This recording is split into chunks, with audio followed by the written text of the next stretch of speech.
Agak medok ya Tat, nggak apa-apa ya. Iya nggak apa-apa. Santai Dewi santai. Kencana. Oh iya Tat, saya mau cerita sedikit.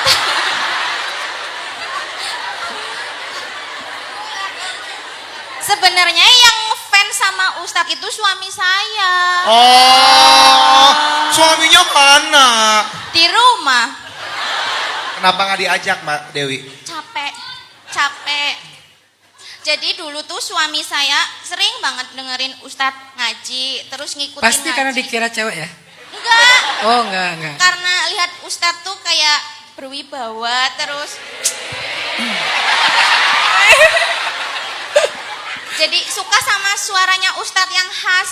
Pas Ustadz bawain surat Ar-Rahman itu, suami saya hampir tiap malam ngikutin.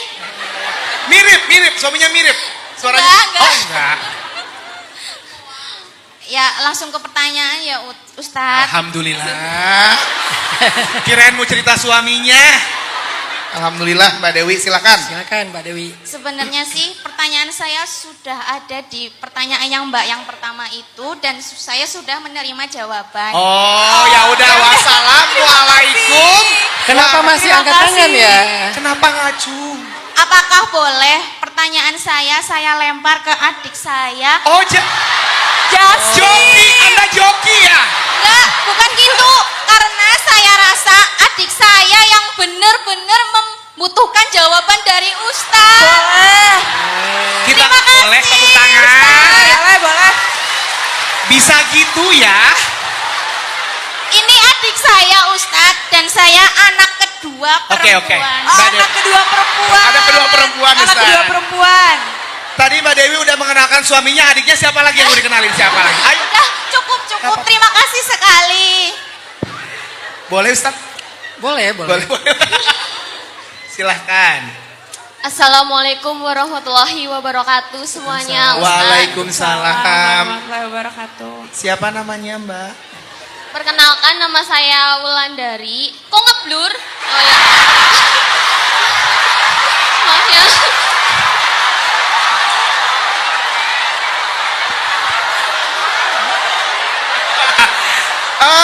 Ngeblur ya? Tergantung amal Ini kayaknya. jaga ya maaf. Saya percaya Mbak Wulandari adiknya Mbak Dewi percaya sekarang. Percaya banget. Ada satu gen gitu ya sama. Silakan Mbak Wulandari. Ya, pertama saya mau cerita dulu boleh Ustadz? Cerita silahkan. Bismillah.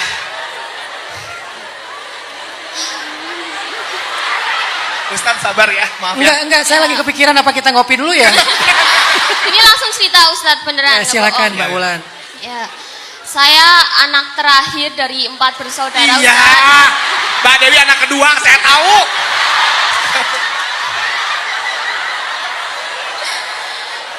Saya ini anak yang beda bapak sendiri. Oh. Jangan komen dulu ya. Iya. Maaf ya, Jadi 3 kakak saya ini, 1 bapak orang Jogja, terus ibu saya punya anak lagi saya dengan beda.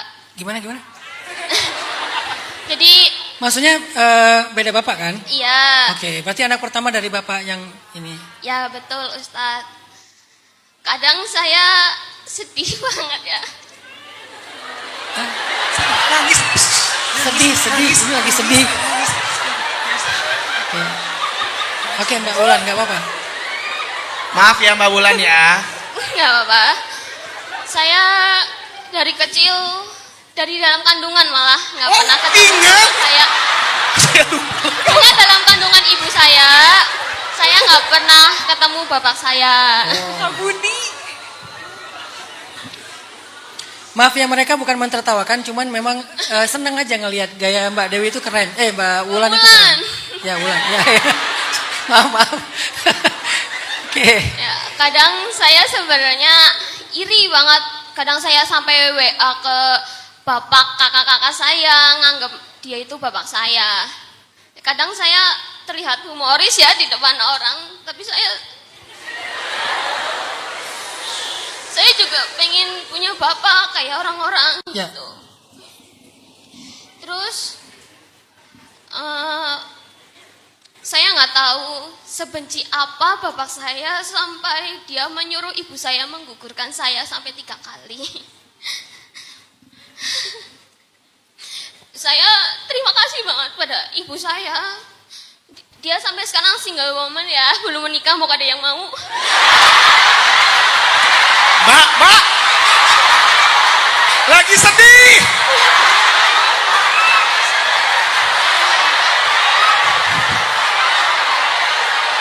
Jangan mempermainkan emosi kami. Ini udah sedih.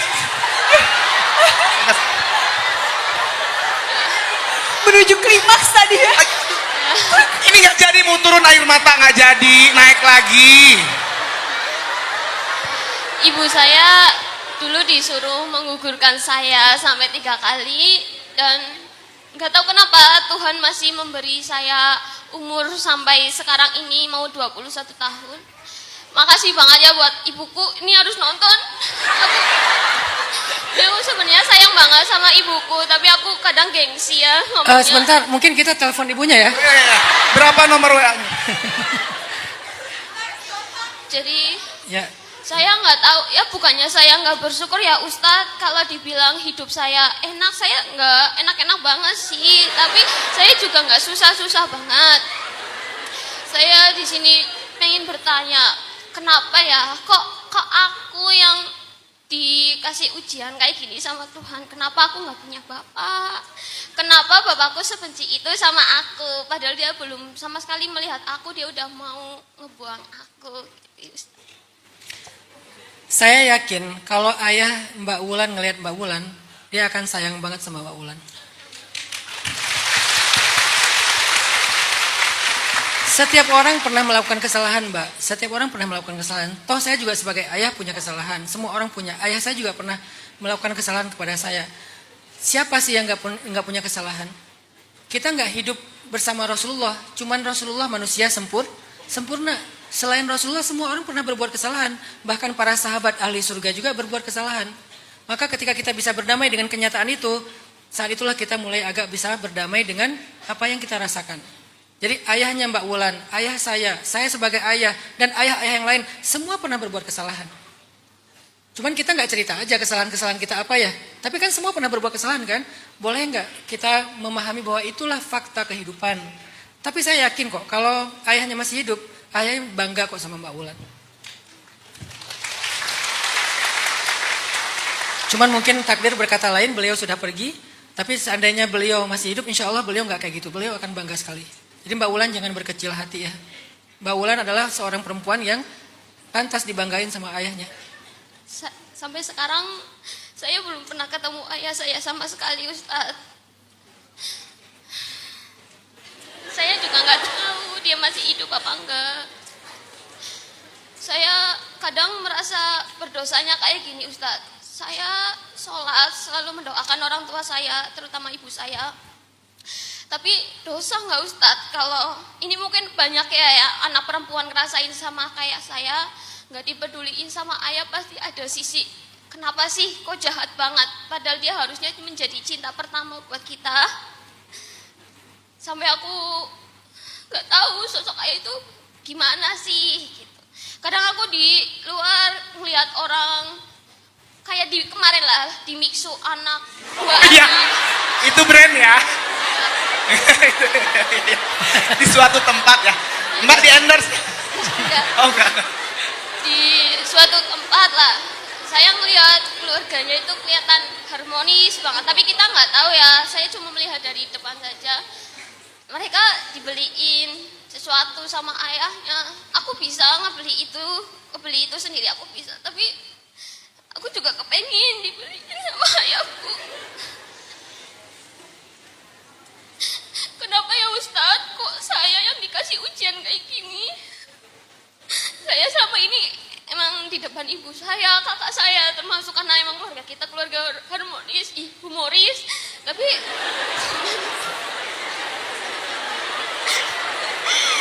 aku tetap aja ngerasa sedih Ustadz. Kalau aku lagi sholat, lagi sendiri di kamar, kadang aku nangis sampai ditanyain sama ibu, kenapa sih di kamar terus gitu kan? Ya sebenarnya aku nutupin nangis gitu Ustaz.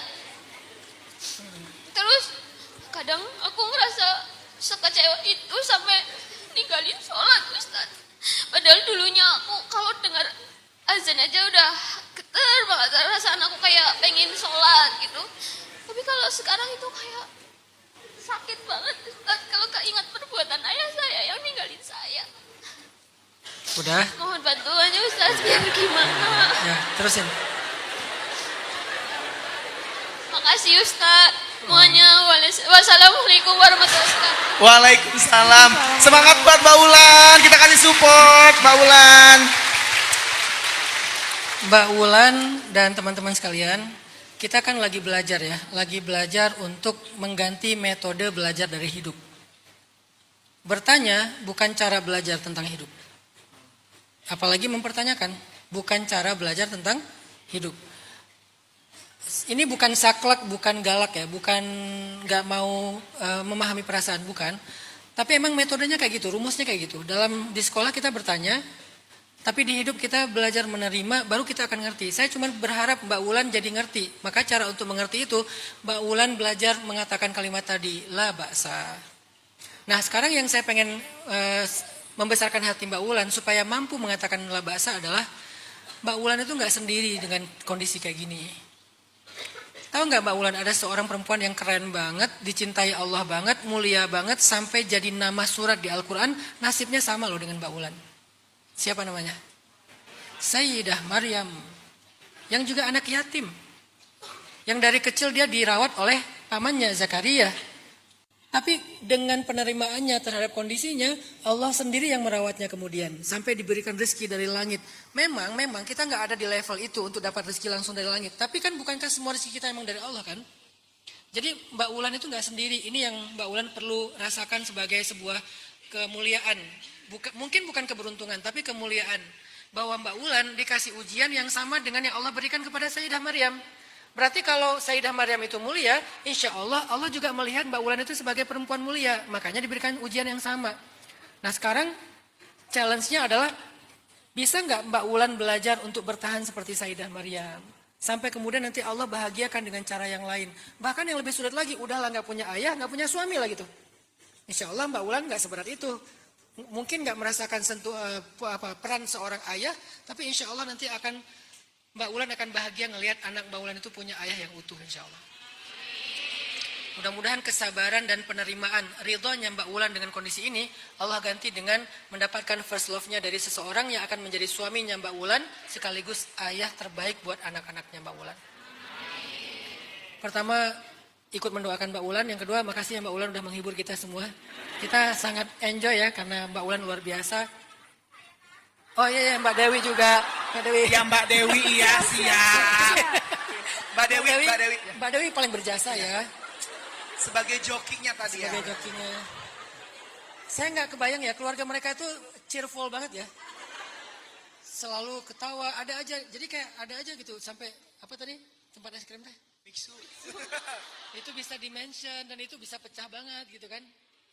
Masya Allah, barakallah fiik.